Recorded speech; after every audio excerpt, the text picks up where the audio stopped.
Good morning, everyone.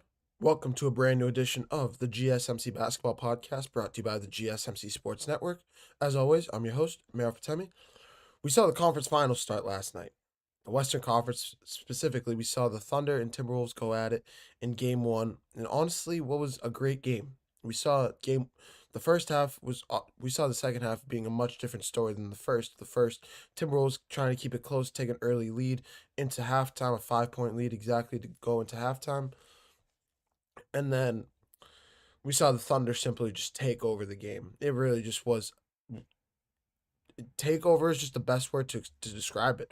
Forcing turnovers, making shots, getting to the free throw line.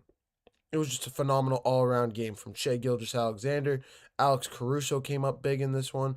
Jalen Williams continued to prove why he's a legitimate number two option for this Oklahoma City Thunder team. Just a phenomenal all around win for the Oklahoma City Thunder. So we'll dive into that topic to start off the show. From there, we'll switch gears over to the Timberwolves side of things. Actually, we saw Anthony Edwards kind of struggle, especially in the fourth quarter of this one. We saw he didn't really have the best offensive game that we've seen him in these playoffs, and whether that has to do with rust from the last series against the Golden State Warriors, he wasn't asked to do as much, or whatever the case may be. The Timberwolves. We'll dive into the Timberwolves side of things as well in the second segment. From there, we'll also discuss the Indiana Pacers New York Knicks series that's set to kick off later tonight. That is a phenomenal series. Jalen Brunson versus Tyrese Halliburton. Just honestly going to be a phenomenal, probably 7 game series as well in that one. And we'll dive into the question: is Jalen Brunson really a top player in? Is is Jalen Brunson the best player left in the NBA playoffs? Um, I heard this debate yet last night, and I thought it would just be interesting to bring to the show and give my thoughts about it. Um, and yeah, to close out the show, we'll discuss Giannis Antetokounmpo because we keep hearing his name being linked to the Golden State Warriors, being invited to Steph Curry's. I think it was like Steph Curry's. It was some private Warriors party. Everybody from the Warriors franchise was there, including Giannis. And then we keep seeing his name popping up around San Francisco. So I'll give my thoughts about that and the potential of what would happen if a Giannis Antetokounmpo and Steph Curry decided to team up in today's NBA. But before I move any further, I'd like to remind you guys to please like and follow the show for more GSMC Sports Network content. Also, we get a number of questions from viewers that come in during the show, so to ensure that your question gets read on air, I ask that you use the tips and donations link at gsmcpodcast.net. This puts your question at the top of the list so I see it, and it also really helps out the show. Again, the link is gsmcpodcast.net for all your questions and comments. But let's get right back into it here because honestly, this could be this could be a packed show. The way I'm thinking about it right now, I'm thinking it's one of those. It's gonna look like a quieter show, but who knows? We could dive in, get some comments in here. We'll see how it goes. But let's dive in. Let's get the show on the road. The Thunder take over the second half of Game One, and honestly, what was a phenomenal Game One of the Western Conference Finals.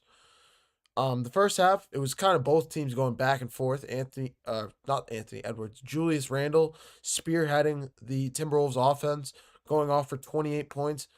On the other side, it was Shai Gilgeous-Alexander going for 31 points. Both teams just really going back and forth in the first half. And the Timberwolves actually found themselves ahead in this one early on with a 5 point lead going into halftime. However, I mean it when I say it was a thunder avalanche in the second half. It really an avalanche is the best way to describe it. 114-88 being the final score. 38-18 outscoring the Timberwolves in the third quarter. 38-22 in the fourth. It was just the Thunder taking over in the second half. It really was. I'm trying to make sure I remember the stat exactly. The steals disparity in this one. You guys remember when I said they had 16 steals against the Nuggets in Game 7? Well, the league might be cooked because if the Thunder keep playing like this, they're not losing. if the Thunder have figured out how to play defense again at a high level, the way that they have in games in back to back games now with multi digit steals, this league might be. I mean it when I say this league might be cooked because I don't think anybody's beating this Thunder team.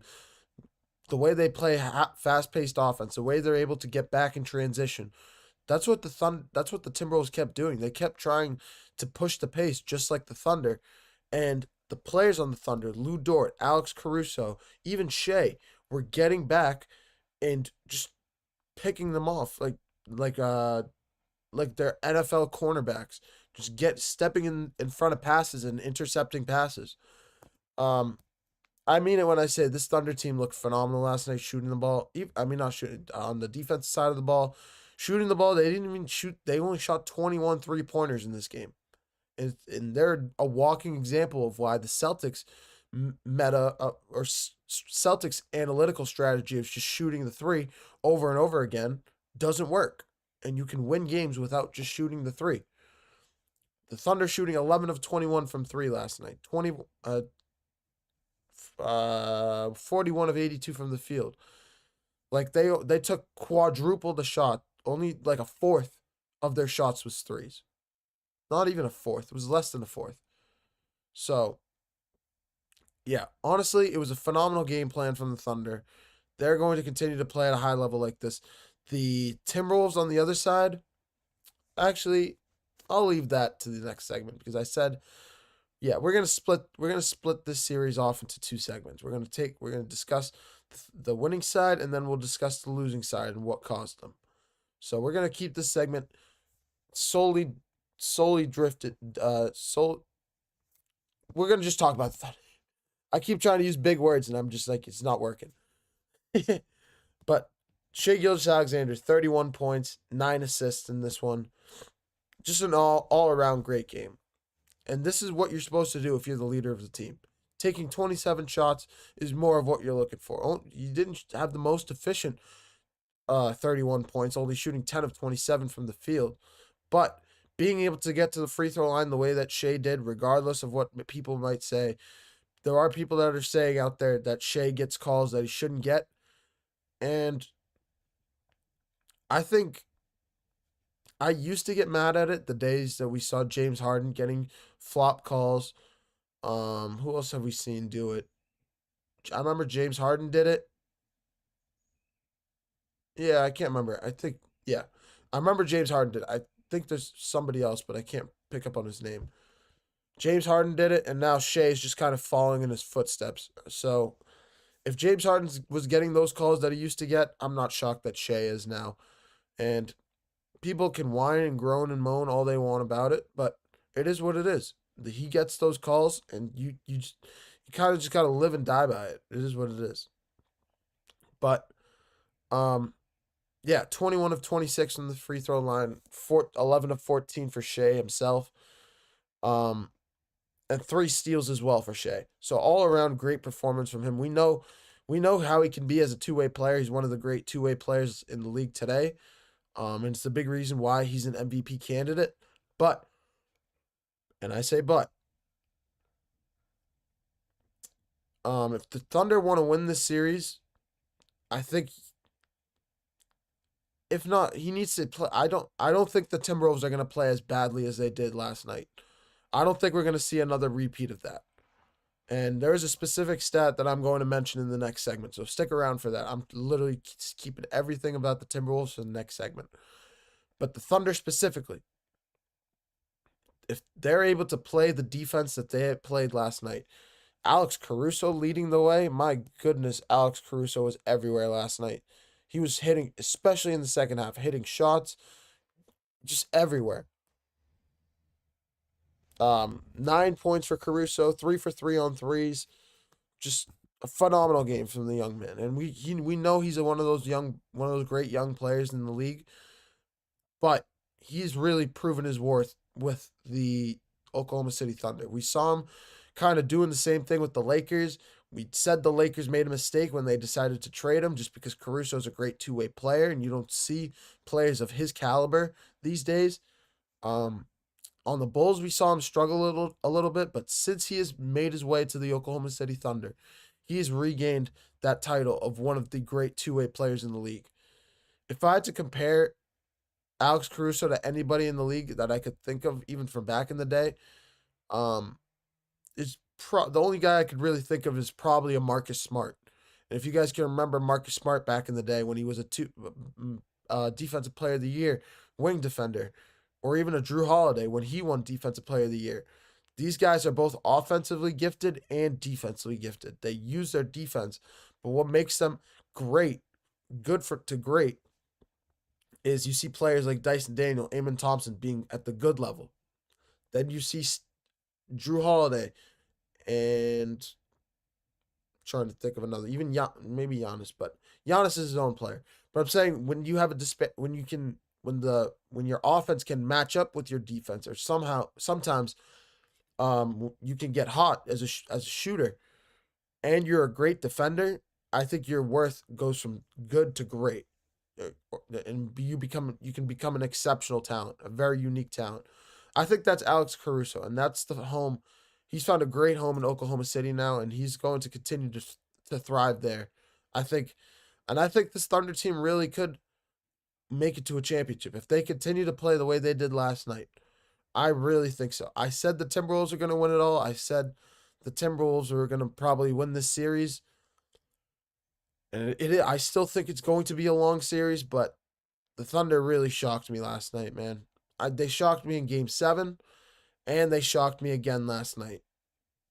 If they continue to play the way they have been, I don't know if anybody can beat this Thunder team. Maybe a healthy Celtics, but even then, nobody's able to play offense and defense the way this team is. Nobody.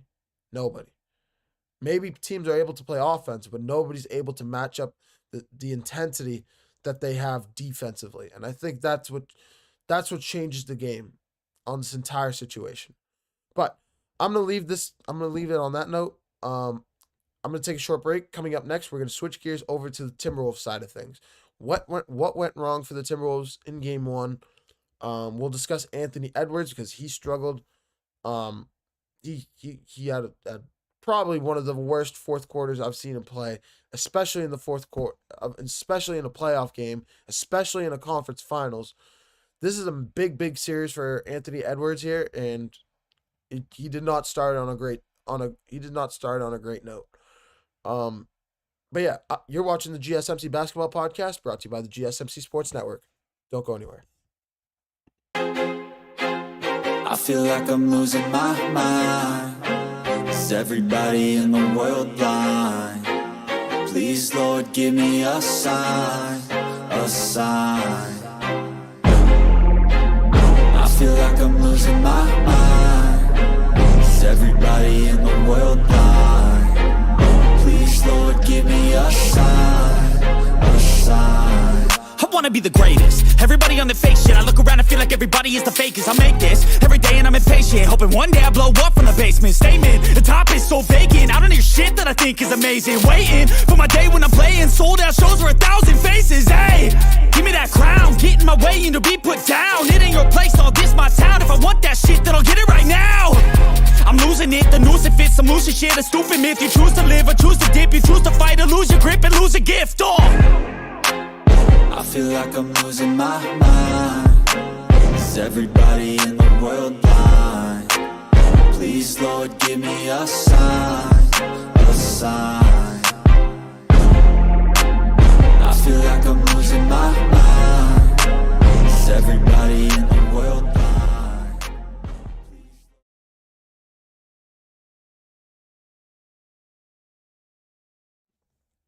Good morning, everyone. Welcome back to the GSMC Basketball Podcast, brought to you by the GSMC Sports Network. As always, I'm your host, Mehrob Fatemi. Getting into our next segment here, we're going to we touched on the Thunder side of things of Game 1 in the first segment. Now we're going to switch gears over to the Timberwolves.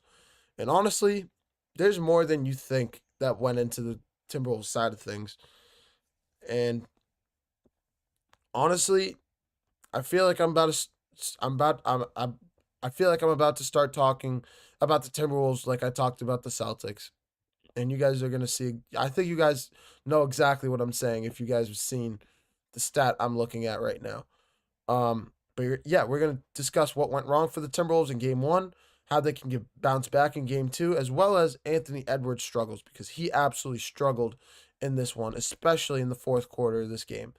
Probably one of the worst quarters of basketball we've seen Anthony Edwards play, especially in the fourth quarter of a playoff game. Nonetheless, a Western Conference Finals game. So there's a lot to unpack in this one. But before I move any further, I'd like to remind you guys to please like and follow the show for more GSMC Sports Network content. Also, we get a number of questions from viewers that come in during the show. So to ensure that your question gets run on air, I ask that you use the tips and donations link at gsmcpodcast.net.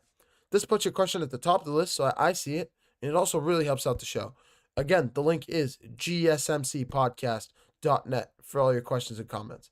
And I've said it before, you guys are a big part of what we do here at the GSMC Sports Network, so don't be shy to leave a question, a comment. Make the show a little bit more fun. I can answer those questions and give my take on some of your thoughts, and you guys can let me know what you think.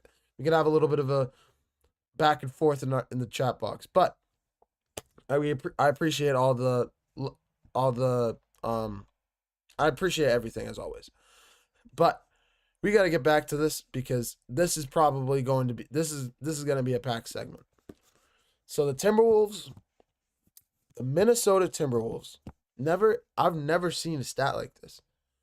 Did you guys ever think that the Minnesota Timberwolves would decide to revert to Boston Celtics type basketball? The Minnesota Timberwolves. I know they have a bunch of shooters. They have Nickeil Alexander-Walker, Naz Reid, Anthony Edwards, Mike Conley.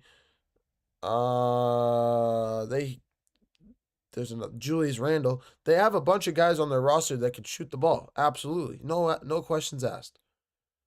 But 15 of 51 from 3? Really? 15 of 51? 29% from 3? Therein lies the problem in what went wrong for this team.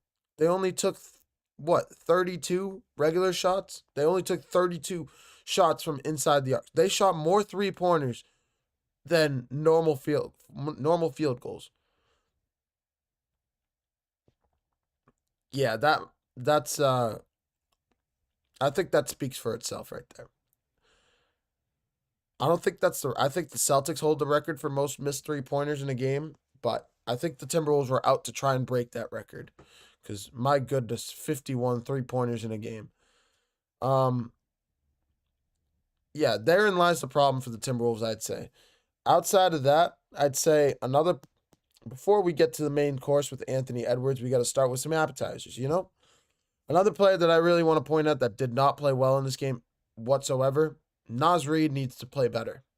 4 points in 28 minutes. He had 0 points until he got those 4 points in the fourth quarter. He had 0 points through 22 minutes. So this is a Naz Reid that we know can play at a high level. We've seen him play at a high level. We've seen him be an X factor in the playoffs. But Naz Reid, you need to play at a higher level. If the Timberwolves are going to win this series, Naz Reid needs to play at a higher level. Outside of Julius Randle and Anthony Edwards, the leading scorer off this team was Dante DiVincenzo with 9 points. And I know we saw 9 points from DiVincenzo, 8 from Alexander Walker, 7 from McDaniels, 7 from Conley, and that's good. The ball is going around. The shot, everybody's getting a piece of the pie to shoot it. We get that, 100%, no questions asked.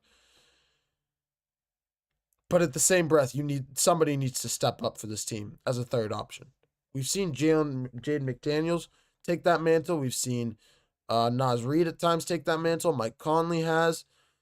But somebody must take that position as the third best player on this team.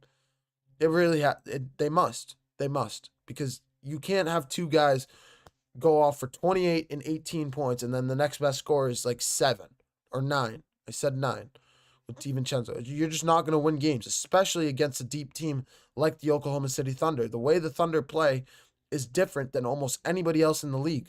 because of how deep they are. So you have to be able to combat that. You have to be able to match up with that in some sort of way. And the way that the Timberwolves did it last night is not going to get it done in this series. On the Thunder side of things, I don't think I mentioned this in the first segment. They had 4 guys go into double figures shooting the basket in terms of scoring. They had Alex Caruso right on the precipice with 9. They had Kenrich Williams. I'm not sure who Kenrich Williams is. It's probably one of those guys that came off the bench down the stretch of that game.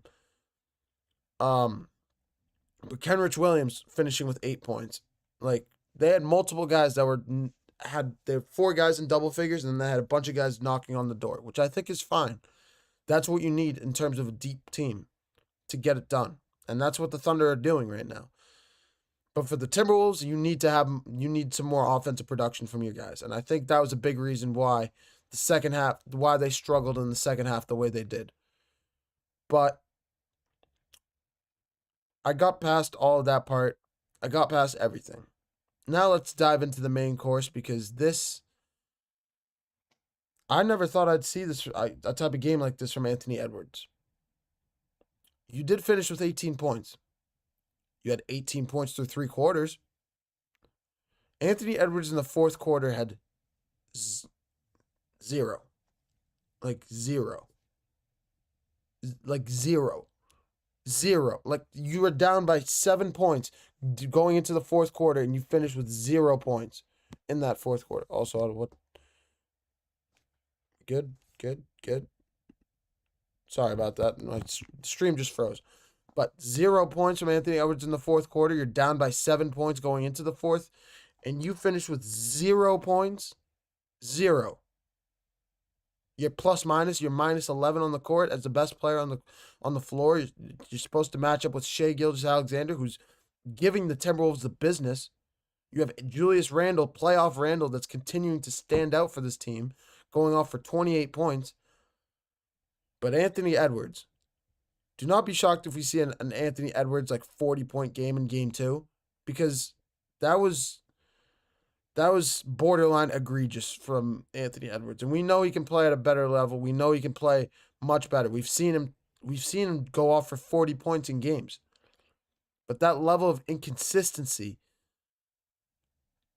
If the Timberwolves want to have a chance to win this series, Anthony Edwards cannot play inconsistent like that. Plain and simple. He can't. If he continues to play at that type of level when he's inconsistent, just getting hot and cold very easily. Minus 11 in the fourth quarter. I can't believe.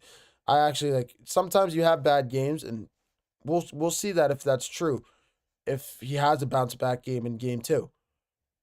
But 0 points in the fourth quarter is still so baffling to me. I can't believe it. I really can't. Yeah, so Anthony Edwards must play at a higher level. The guys around the Minnesota Timberwolves team need to play better in terms of, I told you, one of the role players needs to step up as a third option. We've seen Jaden McDaniels fill that hole, and he has stepped up into that position multiple times in these playoffs. We've seen him have multiple 30-point games throughout this year's playoffs. But you need to step up. They need to step up. When Anthony Edwards struggles like that, you're not going to win games. You're not, especially against a Thunder team like this. You need another guy to step up and take Anthony Edwards' role. Anthony Edwards looked like a third option last night, and I don't think that's crazy to say, especially in the fourth quarter. Anthony Edwards looked like a third option on the Minnesota Timberwolves. Julius Randle, you could call him the number one, but if somebody else had stepped up I think if somebody else had shot in the ball a little bit better, I think we could have seen a legitimate argument that Anthony Edwards was a number 3 option for this team. But the box score, that's probably why they shot so many threes, to try and shorten that distance a little bit. That is not a strategy, and that is not something I think you should do ever. But, I guess that's why they did it. Anthony Edwards had 4 turnovers in this one. 18 points, 5 of 13 shooting, 3 of 8 from 3. Like, when you see Shea putting up 27 shots and you put up 13, what goes through your head? What goes through your head when Shea puts up 27 shots as the number one scorer for the Oklahoma City Thunder, and you put up 13? 13. What goes through your head? Because it's just you can't win games like this. I'm not sure if the Timberwolves think they can. I'm not sure if that's their strategy right now. We saw Julius Randle go 5 of 6 from 3, 9 of 13 from the floor, and he had a phenomenal game. He had a phenomenal game all around. But Anthony Edwards, my goodness, we know he's we know how good of a player Anthony Edwards is and how he can be one of the best players in the NBA. But last night was not his best performance, and he's going to need to bounce back. You have Dante DiVincenzo putting up 14 shots. You have Nickeil Alexander-Walker putting up 11 shots. You have Jaden McDaniels putting up, he only put up 5 shots, but still. You expect the guys around you to shoot better. Naz Reid with 11 shots. Like, what goes, like, I understand you're trying to play unselfish. I get it. But this is the playoffs. This is when stars come out. This is when you need to take the bull by the horns and say, I'm going to go figure out my own problem. Shooters continue to shoot. I'm the number one option on this team. I'm going to shoot the ball. And I'm not saying shoot it 50 times, but don't let Shea on one side go off for 31 points, shooting the ball 27 times, and then you shoot it 13, and the rest of your team, you probably have the highest percentage out of anybody on the team outside of a Julius Randle. Like, Naz Reid, 1 for 11. I'll go down the list. Jaden McDaniels, 3 for 5. He didn't shoot as much. Nickeil Alexander-Walker, 3 for 11. Dante DiVincenzo, 3 for 14. Like, do you understand what I'm talking about? Like, this is, Anthony Edwards is going to step up in game 2. Every sign is pointing that he's going to have a bounce back game in game 2. And I believe in Anthony Edwards. I believe in his talent, and I believe that he can have a bounce back game. And I believe that he will have a bounce back game. But game 1, if they lose it, unless he has a monstrous game, unless he has that 40-point game that we know is in Anthony Edwards and he can take it out, he can bring it out whenever he wants. Unless he does that, I'm not I just don't know if the Timberwolves can beat this team.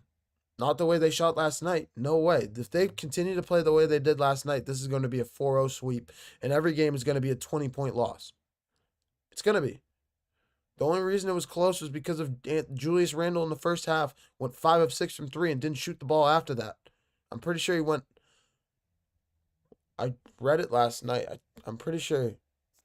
I don't remember exactly his shooting percentage, but I remember he was 5 of 6 from 3 by halftime, and he kept shooting at that level. So that means he didn't shoot another 3 after that.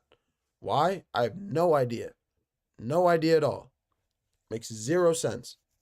But it is what it is. I don't get it. This style of do or die basketball, do or die from 3, just I don't get it. I think the stars need to show up in playoff games, and it comes down to Anthony Edwards versus Shea. After that, of course, the role players matter, but the main objective in this series, the main part of these series, are the stars. If the stars don't show up, your team is more than likely not going to win a playoff game. It's just not going to happen. So, I don't know. I'm going to leave it on that note, and we'll revisit this topic when we're previewing game 2. I believe game 2 should be tomorrow. Is it tomorrow? I'll tell you guys in 1 second. But yeah, coming up next, we're going to switch gears over to the Indiana Pacers New York Knicks series. Obviously, the Eastern Conference Finals is going to be a phenomenal series, and we get to continue to watch unbelievable basketball. Also, game 2 of this series is tomorrow, so I'll be back here tomorrow to preview that series. But yeah, first we got to preview the Eastern Conference Finals. You're watching the GSMC Basketball Podcast, brought to you by the GSMC Sports Network. Don't go anywhere. Looking for your daily fix of sports talk without having to pay for it? GSMC Sports Network is available on YouTube. Just search GSMC Sports Network. Get your fix of daily sports talk shows on YouTube, absolutely free. NFL, college football, NBA, MLB, MMA, UFC, fantasy football, and so much more. GSMC Sports Network has shows running all day long, with new sports shows starting every 2 hours. Just like on your favorite cable sports channel, except GSMC Sports Network is absolutely free. Just search GSMC Sports Network on YouTube to catch one of your new favorite shows, like the GSMC College Football Podcast, Chip Shot Football Podcast, Hoops and Heels Women's Sports Podcast, GSMC Basketball Podcast, and so many more. Check it out for yourself. GSMC Sports Network, now available on YouTube absolutely free. Search GSMC Sports Network on YouTube right now.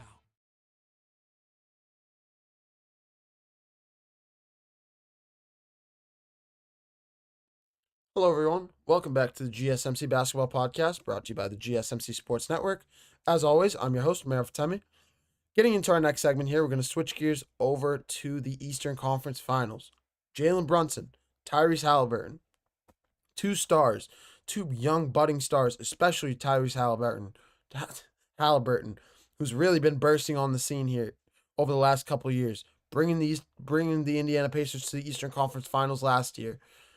And funny enough, it was against the same team that he forced a Game 7 against the New York Knicks and won a Game 7 in New York to clinch a playoff berth in the Eastern Conference Finals last year. This is going to be an unbelievable series. Like, if you guys want to watch high-level, intense basketball, get your popcorn ready, because this is that series. The Thunder Timberwolves, we're still trying to figure out what it's going to be. It's kind of finesse, bully ball style basketball versus fast-paced basketball. This is just two teams that are just going to go at it until somebody wins. They're just going to continue to fight, and it's going to go to a decision, and we're going to see how the judges score the fight. That is how every game of this series is going to be. I seriously think every single game in this series is going to be close. Every single one. This is New York Knicks, the same New York Knicks that just took out the Boston Celtics in 6 games. This is the same Indiana Pacers team who walked through Milwaukee, walked through Cleveland, both those series finishing in 5 games, and now looking to walk through the New York Knicks, an Indiana Pacers team that's just full of talent. I'm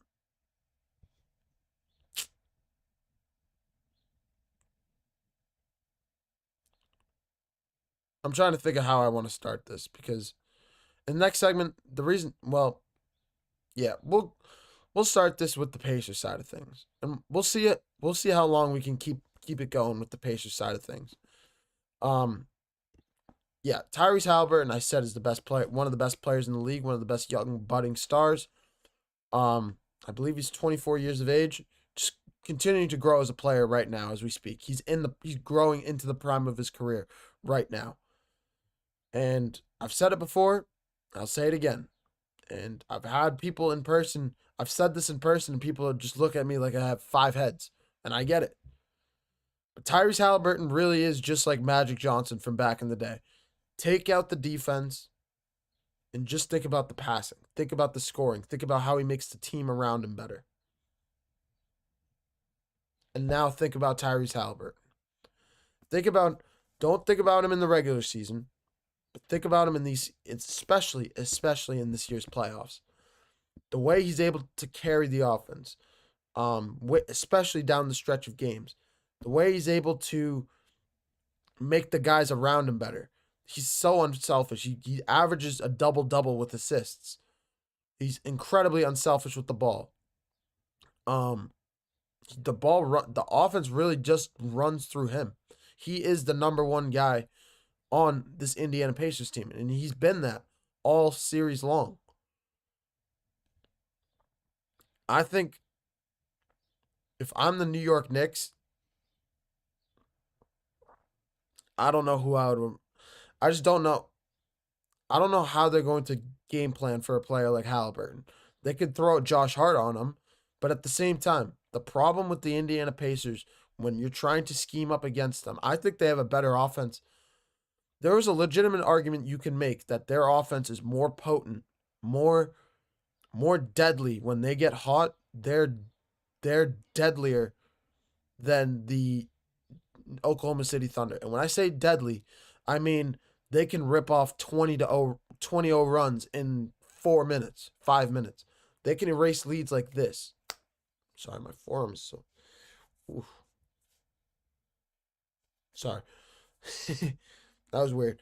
But yeah, this is an Indiana Pacers team that's playing at a high level right now. An incredible basketball team that's playing.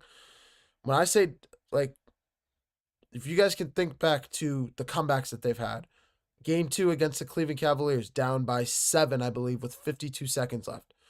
In the Bucks series, down by what was it, 5 or 6 with 30 seconds to play.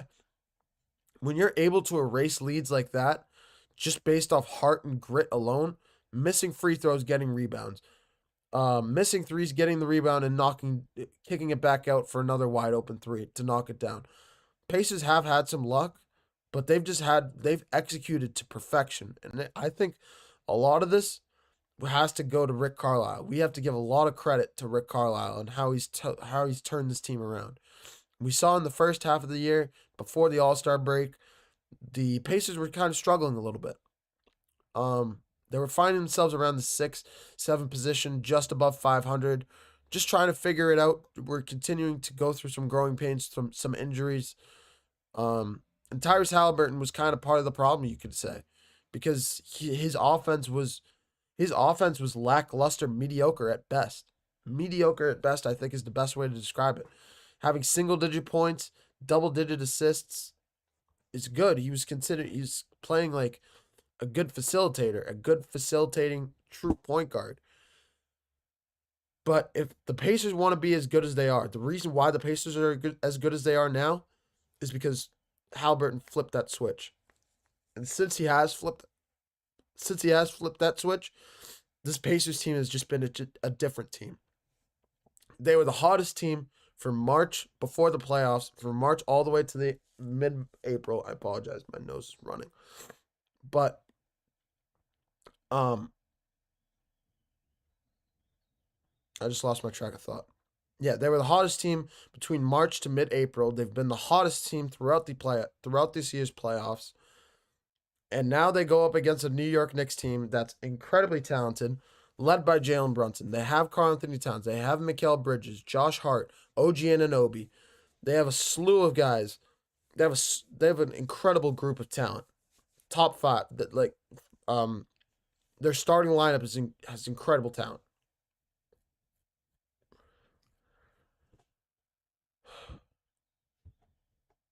But at the same time, I just don't.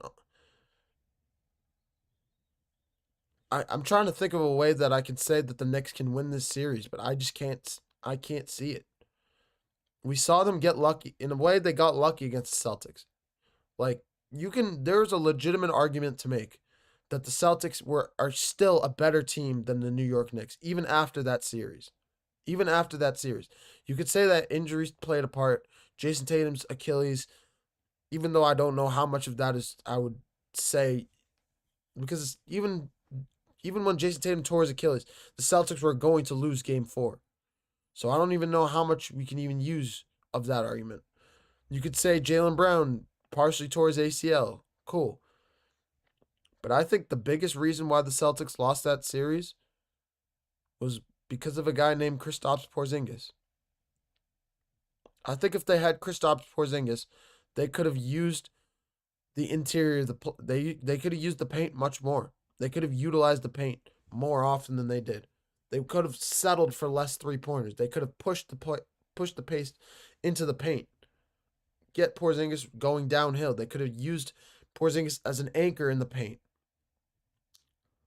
Porzingis' health scare was a big reason why the Celtics lost that series. But nonetheless, we have to give the Knicks credit where credit is due. They won that series fair and square. They did it in 6 games, and they dominated the Celtics in Game 6.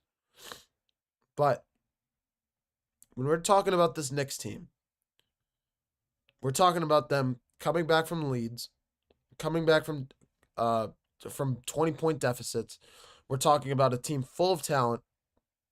I said it. I mentioned all the talent. The whole starting lineup is one of the best starting lineups in the league right now.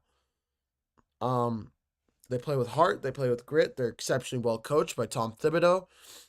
And now they're going up against a team in the Indiana Pacers that's going to give them a run for their money. I apologize. I haven't talked about the Knicks as much. I think the X factor in this game for the Knicks is going to have to be Karl-Anthony Towns.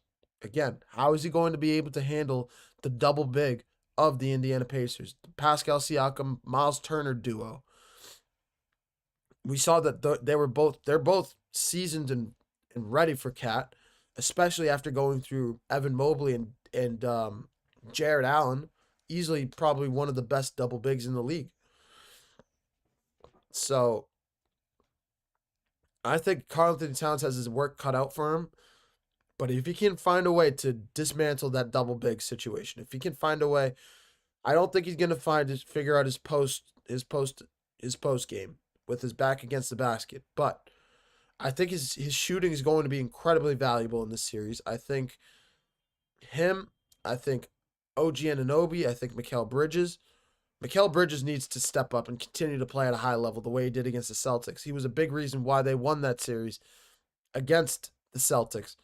His shooting was incredibly valuable in that series. So he needs to continue to play at that level if the Knicks want to have a chance in this game tonight. But of course, it comes down to Jalen Brunson. And I haven't talked about Jalen Brunson for a reason. My next segment, we're going to dive into Jalen Brunson a little bit more. And I'll have a little bit more of a preview on that, and we'll see where I'm going with that. But my prediction, I think we give Game 1. Game 1 is in New York, so that's why I think it's in New York. Regardless, wherever Game 1 is, it is in New York. Okay. I don't know who to pick. It really is a 50-50 coin toss. If you guys have any thoughts in the comments, please let me know what you guys think, and I'm all ears for you guys' thoughts. But I'm so torn between these two teams because I'm so serious when I say every one of these games is going to be close. I don't think anybody's going to win by more than 10 points in a game. I don't think so. We at least no more than 15. We may see like a 10 or a 12 point win, but I don't think we're going to see more than 15 points in a win for either of these teams. I just don't see it. I really don't see it. I'm going to leave it off on that note because we got to keep going with the show. And I keep going on for these long tangents, little bit short pauses, and trying to gather my thoughts. It's not working. All it's doing is dragging on the show. I apologize for anybody watching this and having to deal with that. But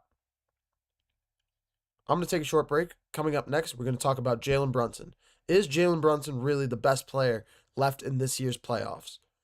We saw, I'll say it. Why not? We saw Stephen A. Smith and First Take bring up this question, and I really kind of liked it. I don't agree with what he said at all, but we're going to dive into it, and I'll give my thoughts on why he said that, and then I'll give my own thoughts on who I think really is the best player left in this year's playoffs.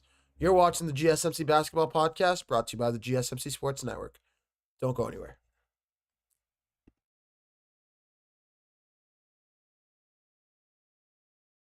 For the best and latest podcasts available anywhere, go to the podcast app on your cell phone and type in GSMC to access free content-rich podcasts on health and wellness, book reviews, sports, entertainment, relationships, social media, movies, technology, finance, and even weird news. Subscribe and download the GSMC Podcast Network's family of shows, available everywhere podcasts are found.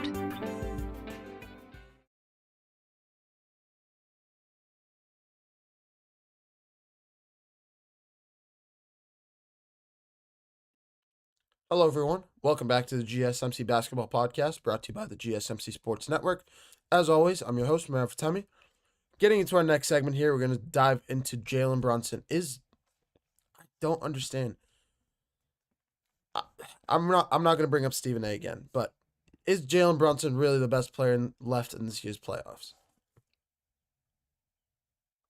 No. No. He is one of the best. Don't get me wrong. He's a phenomenal player. He's the clutch player of the year. He's the leading talent on the New York Knicks. He's pretty much carried that offense through the playoffs so far, and he's a big reason why they are where they are. If it wasn't for him, they wouldn't be where they are right now. He is the difference maker for this Knicks team that takes them from good to exceptional the way they are right now. So major props to him, and he deserves all the credit in the world. But no, he's not the best player left in the playoffs. He may be the player that's asked to do the most, but that doesn't make you the best player in the league. That makes you the most valuable player on the team, but that doesn't make you the best player. The best player in the league right now, and I'm kind of torn on this, because I think all three guys on the other teams, I think we can. I don't want to dismiss Anthony Edwards, and if we had this conversation yesterday, I probably would have picked Anthony Edwards before I saw game one. But game one, Anthony Edwards really turned me off in game one because I know how good Anthony Edwards is. I've been a fan of Anthony Edwards for a while now. And I say but, that performance last night was inexcusable. So I can't say he's the best player left in the playoffs. I don't think Shea is. I think as much as I said we shouldn't talk about it as much, I think Shea's free throws disparity, the way he's able to get to the free throw line as much, kind of turns me off a little bit from him being the best player left in the playoffs. I know he's exceptional talent, and I'm willing to look past it.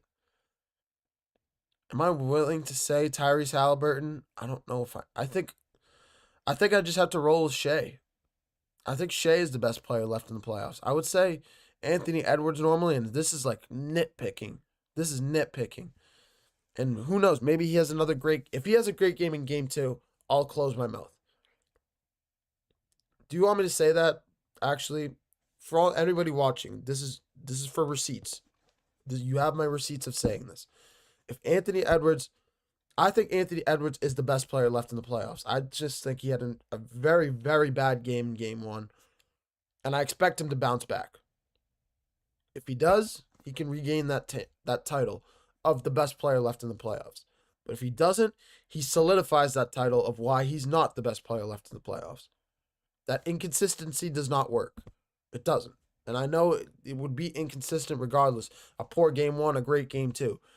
But I think bounce back games speak volumes on your talent. If you have a bad game, and you're able to come back out and go off for 30, 40 points, you deserve to get that bad game wiped clean. Why? Because you made up for it. You did. It's kind of like making a mistake at work. You make a mistake at work, you go to your boss, you apologize for it. The boss says, it's okay, but I want to see more action out of you, and he starts giving you tough love. And you turn around and you work your tail off to make up for it. And then your boss comes around and says, you know what? You're all good, man. Don't worry about it. You're on good terms. You made up for it. You're doing well right now. That's how Anthony Edwards can regain that title of being the best player left in the playoffs. But I think right now we have to give it to Shea. As much as I want to say Tyrese Halliburton because I love Tyrese, I think we have to give it to Shea. I really do. Shea is leading the team. He's the number one option. He's pretty much carrying that Oklahoma City offense on his back right now. He really is. And shooting the ball at the volume he is, being able to get to the free throw line, shooting the 3. He hasn't shot the 3 particularly well in the playoffs yet, but that's probably the area of his game that needs the most work. If he wants to work on anything in his game, it's probably that. And Shea knows that. Shea, when you listen to Shea talk, you know Shea is one of those guys that he's like, not only just a leader of the locker room, but one of those disciplined guys that's always working to improve his game in the offseason. If I had to compare Shea to anybody of the past, like, think about how Kobe Bryant was. If there's anybody that reminds me of Kobe Bryant of back in the day, the way they handled themselves, the swag, the attitude, I wouldn't say the ego, but definitely the swag, the way the confidence that Shea contains, that he plays with. I think it's very much Kobe Bryant-esque. It really is. So I wouldn't say he is Kobe Bryant because I don't think he's that type of defender yet. I don't think he's that good of a two-way player yet. If he can start shooting the three and improve his shot from three, I think he could become that.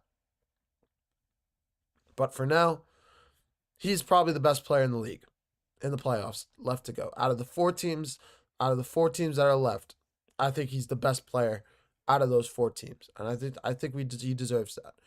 Jalen Brunson is a close second, but I don't think Jalen Brunson is great, but I don't think he's going to be able to. He doesn't carry the offense the way that Shea does. I think Shea does more for his team than Jalen Brunson does at times. Not all the time, but at times. That's just my take on it, and that could be a crazy take. You guys can let me know in the comments below. But yeah, I'm rolling with Shea on this one. Jalen Brunson is great, but I gotta give it to Shea. And then, like I said, Anthony Edwards. If he has a bounce back game in game 2, I'll give him the title back. I wanted to give it to Anthony. If I'm so serious when I say, if this question was asked to me yesterday, I'm picking Anthony Edwards every single time. Every single time. Anthony Edwards is a killer player. He really is. He's one of the best. He has the title of legend killer for a reason, the way he's performed the last 2 years in the playoffs. Even 3 years ago, he was a great player, but he wasn't this. 2 years ago, or last year, he made a jump, and this year he's continuing to make a jump in the playoffs into that superstar standpoint. But I'm going to leave it on that note.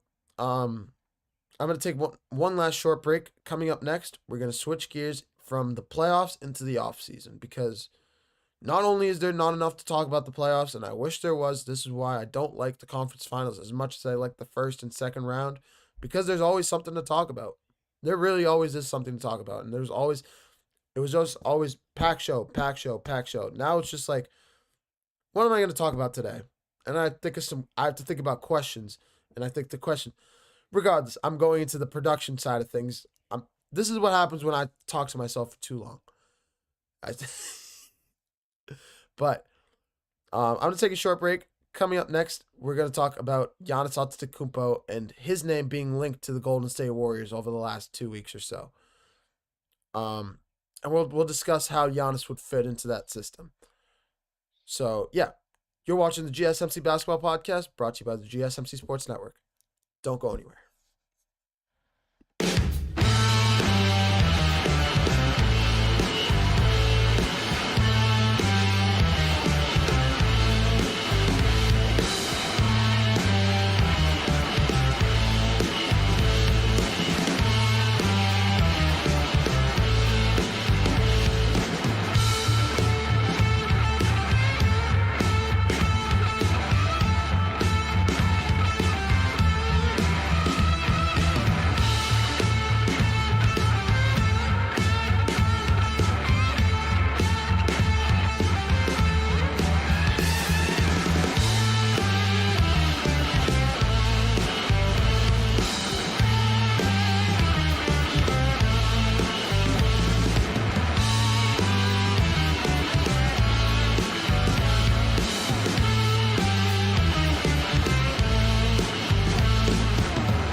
Hello, everyone.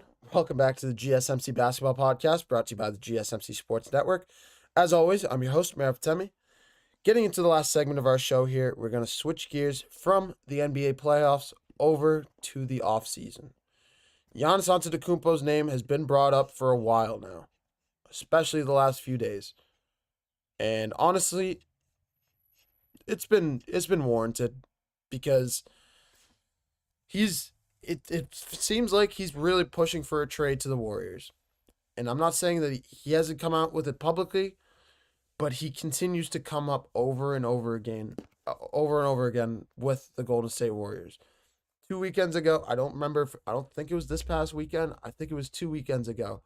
His name came out that he attended a Warriors private party, a franchise party, and he was the only person that was not a part of the Warriors organization invited, or not only invited, but that was at the party. He was the only player. So Giannis's name that was the start of things, and I just said, well, we'll let that go. We know him and Steph Curry are good friends. Now, just a couple days ago, he was seen at a Google event in San Francisco, hyping up the crowd. His name just continues to pop up everywhere. So yeah, I think the Warriors have been interested in him for a while now, but like I just don't know if he can. I'm not sure if he can get it done. I really am not sure if he can get it done. If the Warriors are going to get a Giannis Antetokounmpo, they're going to need to give up their future pretty much. And when I say that, I mean Jonathan Kuminga, who's already on the trade market, Brandon Podziemski, who's growing into a number 3 option for this Warriors team. I don't want to get rid of him, but I wouldn't want to get rid of him if I'm the Warriors. But if I want to make a big 3 in Golden State with Steph Curry, Jimmy Butler, and Giannis, I mean, I guess I wouldn't be too upset about it. But if I'm not sure what you do if you're the Warriors here. Do you want to roll with? It's so tough. It's just so tough. But do not be shocked if you see a trade with the Warriors in the offseason, because Giannis's name continues to be linked to the Warriors. I think if the Warriors got him, they would fill that need that they've had for years. What's the one thing that the Warriors have missed, even in the days when their dynasty started in 2015? They had Andrew Bogut, Zaza Pachulia, Kevon Looney. I literally can't remember a single other player, even though I know there's another one. I literally can't think of another player.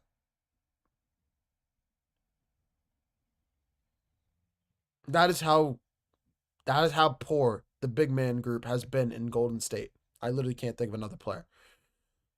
This is a Warriors team that's been desperate for a big man for a while.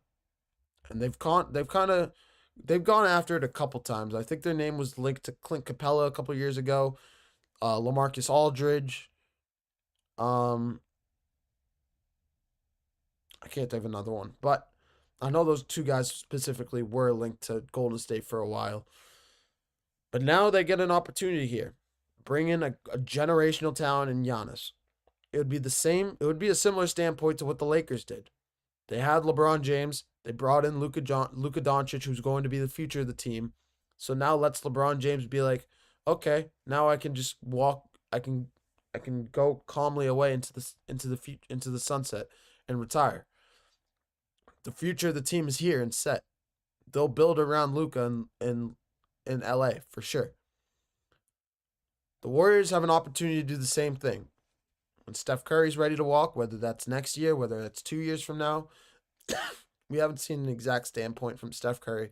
We've just seen him bring it up a couple times. But if they can do this, Giannis comes in. He's the future of the Warriors. He's a generational talent. He is one of the best big mans in basketball. He's one of the best power forwards ever. He's in the conversation with Tim Duncan, even though I wouldn't put him above Tim Duncan. Tim Duncan is easily the best power forward that ever played the game of basketball. No one's ever coming close to, I think he's 5 championships, 4 or 5 championships, whatever it might be. I don't think anybody's ever getting close to what the Spurs did with Tim Duncan. But, yeah, Giannis, Steph Curry, Jimmy Butler would be deadly. And I think they would easily be catapulted to the top 3 teams in the Western Conference if that trade got pulled, if that trade actually happened. But is Giannis pushing that trade? He has mentioned that he wants to stay in the Eastern Conference. That's his preference. He's mentioned that he's not 100% sure if he's done with the Bucks, even though a lot of people are saying it would make sense if he left the Bucks, because obviously Damian Lillard is now hurt. They don't have a whole lot of future. They've given up a lot of picks. They just don't have a lot. They don't have a lot for Giannis to work with here. Not anymore. Not in Milwaukee. Milwaukee's in full reset mode pretty much. They have Giannis and they're holding on for dear life on Giannis. And Giannis's loyalty is the biggest thing that they're leaning on to try and keep him there. But I just don't know. I don't know if it's enough. I'm not sure if it's enough. I know Giannis is great. I know Giannis is one of the top players in the league. In an NBA history, he will go down as one of the best players to ever play the game. But I'm not sure. I'm not sure if he can get it done in Milwaukee. Milwaukee's just not the place anymore. So whether he decides to go to Golden State, we've seen his name being linked to the Thunder. The Thunder obviously have a haul of first-round picks to offer for him. His name is linked to San Antonio to link up with Victor Wembanyama, which is a real possibility of that happening. We've seen the Boston Celtics name being thrown in the mix, but even though I don't know how much of that is true, how true that is, if the Celtics were even able to do that, Jaylen Brown would have to be in that deal, and I'm just not sure if the Celtics are ready to press that red button yet. That'd be a crazy button to press, and I think that would probably change the standpoint of the league. Giannis and Jason Tatum on the same team. But it's a legit possibility. It's a real possibility. If it can actually happen. But, yeah, I mean, we'll see how this all shakes out. I think Giannis will make the best decision right now. Right now, he's still just trying to figure out what to do. There are names there are teams out there that would welcome his services. But it's up to him. This is Giannis we're talking about here. This is one of the best players in the league, one of the best players ever. A one-of-one talent, an international draw. A lot of people love him. I'm not sure. But his name is definitely being linked to the Warriors right now, and that's the biggest reason why I wanted to do this segment. Because his name this is probably going to be one of those segments that we'll tackle probably once a week at least from here on out, because I think the news is going to continue to spill out about Giannis, whether it's about the Warriors, whether it's about another team. It's just going to keep coming. I really think so. But yeah, I'm going to leave it on that note. We have the Eastern Conference Finals tipping off later tonight at 8 p.m. Pacers Knicks in New York, in what will be a phenomenal series. If you guys have some spare time and don't know what to watch, tune into that game, because it's going to be a phenomenal game. I really think so. But yeah, we'll be right back here at 9 a.m. tomorrow to talk more about that. Thank you guys for watching the GSMC Basketball Podcast, brought to you by the GSMC Sports Network. You guys' perspective means a lot to us, so please remember to leave a positive review in the comments below. Whether it's positive, whether it's negative, let us know what we're doing well. Let us know what we can improve upon. Like I said, you guys are a big part of what we do here. So this is really interactive. Let us know what we're doing well. Let us know how we can continue to build content that you guys want to hear. And if you guys have any questions that you guys want me to address in the next show, leave it there and leave it in the comments below, and I'll be sure to tackle it in the show tomorrow morning. For more content and updates, be sure to follow us on Twitter, TikTok, Instagram, and Snapchat. Thank you guys for tuning into the GSMC Basketball Podcast. This is your host, Mehrob Fatemi, signing off. I hope you guys have a wonderful rest of your days, and happy basketball. The conference finals are here. They started last night in the West. Tonight we bring it back east. I hope you guys have a wonderful rest of your nights. Bye-bye.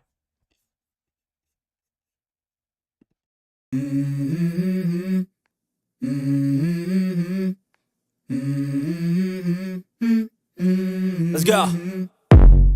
I wake up to a little bit of drool on my pillow, feel like it's gonna be a bad day. Yeah, I'm tired of shit and the coffee ain't hit.